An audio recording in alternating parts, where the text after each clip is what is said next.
దేవుని పరిశుద్ధ నామానికి మహిమ కలుగునుగాక.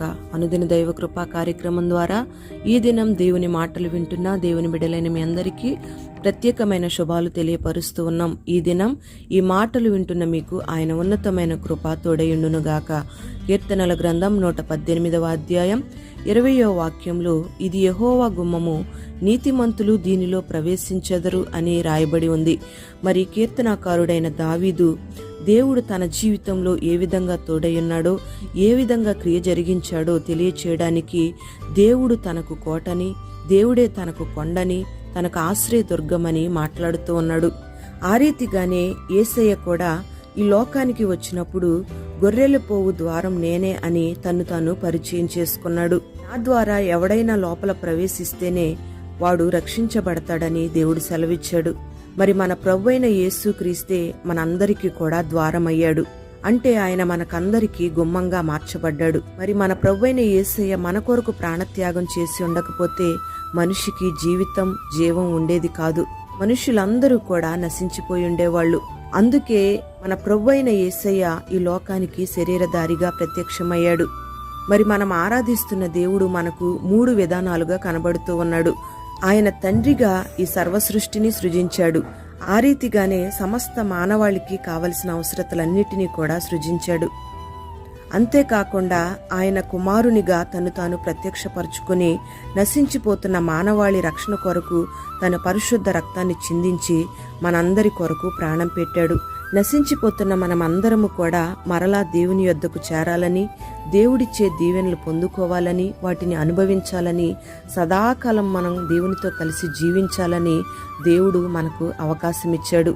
ఈ రీతిగా రక్షణ అనే అనుభవం ద్వారా మన ప్రభువైన యేసు క్రీస్తు సమస్త మానవాళికందరికీ కూడా ద్వారంగా, గుమ్మంగా మార్చబడ్డాడు.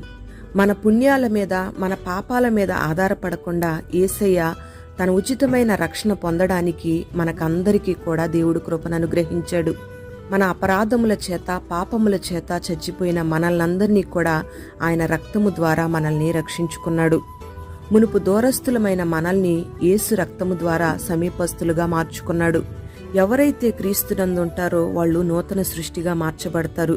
వారి జీవితంలో పాతవి గతించిపోతాయి, క్రొత్తవి నూతనంగా మార్చబడతాయి. మరి ఎవరైతే యేసయ్యను విశ్వసిస్తారో, విశ్వసించిన ఒక కారణాన్ని బట్టి నిత్య జీవాన్ని స్వతంత్రించుకోవడానికి వాళ్ళందరూ కూడా యోగ్యతను పొందుకుంటూ ఉన్నారు. సమస్త మానవాళి కూడా నాశన కోపంలోంచి తప్పించబడి దేవుని యొక్క ఆశీర్వాదాలు పొందుకోవాలనే దేవుడు ప్రతి ఒక్కరికి ద్వారంగా మార్చబడ్డాడు. ఆ తండ్రి అయిన దేవుడే మన కొరకు కుమారునిగా ప్రత్యక్షమయ్యాడు.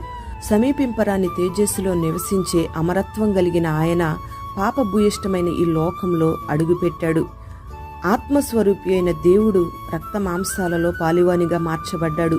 మహిమాన్వితుడైన దేవుడు మట్టి దేహాన్ని ధరించాడు. తన్ను తాను రిక్తినిగా చేసుకొని శిలువ మరణం పొందినంతగా విధేయత చూపించాడు.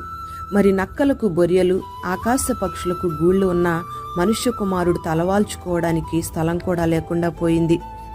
ఈ రీతిగా సర్వలోకానికి సృష్టికర్త, సర్వోన్నతుడైన దేవుడు, సర్వాధికారి అయిన దేవుడు మానవాళి రక్షణ కొరకు ద్వారంగా మార్చబడ్డాడు. అంతేకాకుండా పరిశుద్ధాత్మ అనే ఆదరణకర్తగా మనుషులందరిలో నివసిస్తూ మానవులతో కలిసి జీవిస్తూ ఉన్నాడు. ఆ పరిశుద్ధాత్మ దేవుడు తన సారూప్యంలోకి మనలందరినీ మార్చుకోవడానికి ప్రతి దినము మనలో క్రియ జరిగిస్తూ ఉన్నాడు.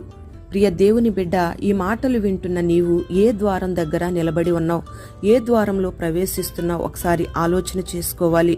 నీ జీవితంలో కలుగుతున్న శ్రమలు కొట్టివేయబడాలంటే, నీకున్న భారం తొలగిపోవాలంటే, నీ మనసులో ఉన్న బాధ, వేదన తొలగిపోవాలంటే, నీకున్న భయం, కలవరం కొట్టివేయబడాలంటే, నీకు ఒక మంచి జీవితం కలగాలంటే అది నువ్వు యేసయ్య ద్వారా మాత్రమే పొందగలుగుతావు. యేసయ్య గుమ్మంలో నువ్వు ప్రవేశిస్తేనే నీ జీవితం నెమ్మదిగా, ప్రశాంతంగా, సజావుగా సాగిపోతుంది. యేసయ్య గుమ్మంలో నువ్వు ప్రవేశిస్తేనే నీకు, నీ కుటుంబానికి రక్షణ కలుగుతుంది. నిత్య నరకాగ్నిలో నుంచి నువ్వు తప్పించబడతావు. పరలోక మహిమలో యుగయుగాలు దేవునితో నివసిస్తావు. మరి అట్టి కృపను ఈ దినాన దేవుడు నీకు అనుగ్రహించి ఆయన ద్వారంలో నిలిచి ఉండే కృపను నీకు దయచేయునుగాక. ప్రార్థన. పరిశుద్ధుడవైన తండ్రి, ప్రేమ కలిగిన దేవానికి స్తోత్రం చెల్లిస్తూ ఉన్నాం.